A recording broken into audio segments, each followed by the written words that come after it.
construct midpoint or perpendicular bisector of a segment.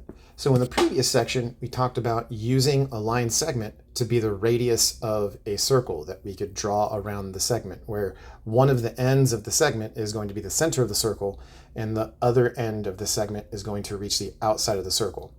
Then we can make copies of that circle and we can start placing it in other places. And that's how we're going to create a midpoint or perpendicular bisector using a segment. So just to get an idea of what's going on here, if we only had this circle and we only had this line segment, you can see that the radius of AB, or of circle A, is AB, right? Then we can throw in the other circle at the other end of the line segment.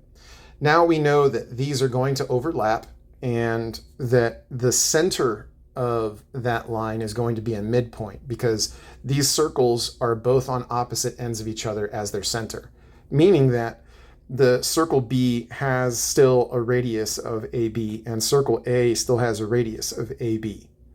So whenever they're overlapping like this, it actually creates two circles that are equidistant apart from their centers because they're on opposite ends of their radius. Whenever we're going to figure out what the midpoint's going to be, we have to put in a perpendicular line.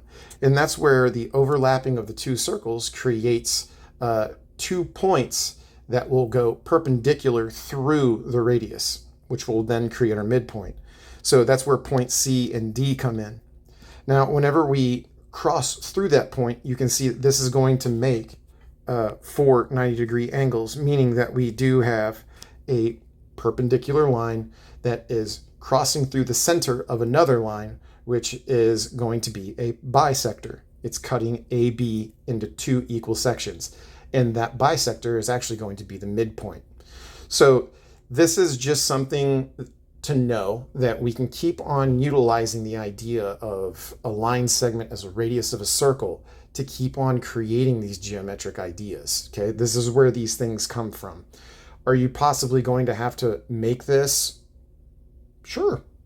Are you going to need to be able to understand the origination of where this stuff is coming from and how this is going to tie into proofs? Absolutely.